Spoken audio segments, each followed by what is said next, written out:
تو اللہ تعالیٰ نے یہاں سے اس اعتراض کو شروع کیا، اکان للناس، کیا لوگوں کے لیے اس بات میں عجبن، لوگ اس بات میں تعجب کر رہے ہیں، ان اوحینا الی رجل منہم، کہ ہم نے انسانوں میں سے ایک شخص کو منتخب کر لیا اور اس پر وحی نازل کرنا شروع کر دی، ان انذر الناس، اور اس کے دو کام ہم نے ذمے میں لگا دیے. یعنی ان کو اس پر بھی اعتراض ہو رہا ہے، انسانوں کی سلیکشن کیوں ہی؟ ایک عجیب سی مخلوق آنی چاہیے تھی آسمان سے جسے دیکھ کے ہم مان لیتے کہ بھئی یہ خدا کا نمائندہ ہے.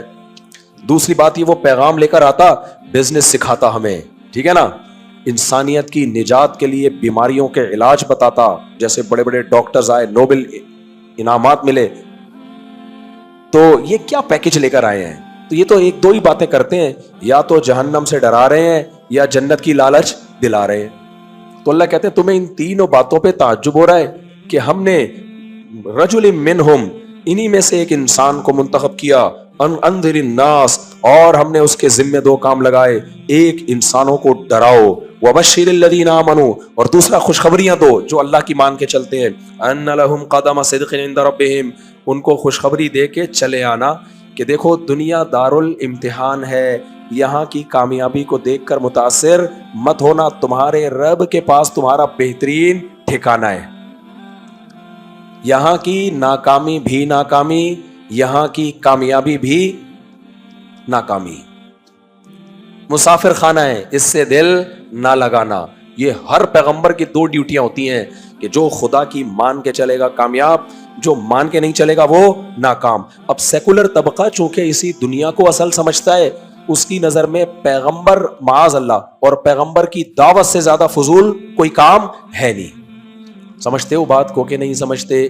تبھی تو لوگ کہتے ہیں مولویوں کو سائڈ پہ لگاؤ، کھڈے لین لگاؤ، ان کی سوسائٹی کی کو بالکل بھی ضرورت نہیں ہے، یہ 8 تراویح اور 20 تراویح میں زندگیاں ہماری برباد کر دیں گے. اور یہ باتیں وہ کر رہے ہوتے ہیں جو نہ 8 پڑھ رہے ہوتے ہیں اور نہ 20 پڑھ رہے ہوتے ہیں. سمجھتے ہو کہ نہیں سمجھتے؟ یہ مولوی کو میڈیکل کالج میں کیوں بلا کے بیان کی؟ ان مولویوں کا کسی پڑھے لکھے آدمی کو بلاؤ، یعنی شریعت جس نے پڑھی ہوئی ہے ان کی نظر میں وہ پڑھا لکھا ہے ہی نہیں. پتہ ہے کیوں نہیں ہے؟ اس لیے کہ وہ یہ سمجھتے ہیں کسی کام کا ہے ہی نہیں، یہ ہمارے کسی کام کا ہے ہی نہیں. اب دیکھو میرا گلا خراب ہے، میں کسی مولوی سے علاج کرا رہا ہوں یا ڈاکٹر سے؟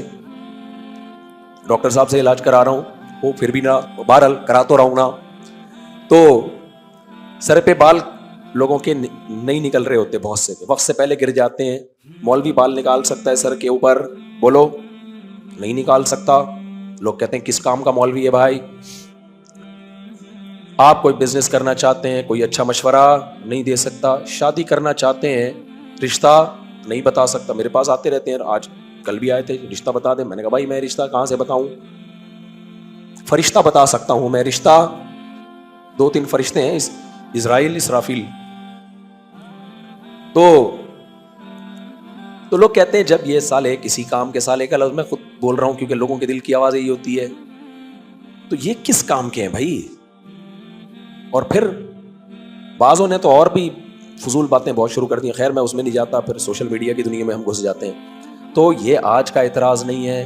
اللہ کہتے ہیں تمہاری یہ مسائل ہیں، تم نے گلا ٹھیک کرنا ہے، گردے ٹھیک کرنے ہیں، یہ تمہارے مسئلے ہیں، یہ میرے مسئلے نہیں ہیں. میں نے جس کام کے لیے محمد صلی اللہ علیہ وسلم کو بھیجا، وہ نہ بزنس کو پروموٹ کرنا، وہ نہ کسی کو کڈنی کا اسپیشلسٹ بنانا، وہ نہ کسی کو ہارٹ کا اسپیشلسٹ بنانا، وہ نہ کسی کے جس کے سر پہ بال نہ ہو بال اگوانے کا طریقہ بتانا. نہ نہ نہ نہ، میں نے جس کام کے لیے بھیجا ہے، سلیکشن کی ہے پیغمبروں کی، وہ ایک کام ہے کہ تم دنیا میں آئے کیوں ہو. یہ سب سے امپورٹنٹ کام ہے. یہ کام کو میرے نمائندے کے علاوہ کوئی بھی نہیں کرے گا.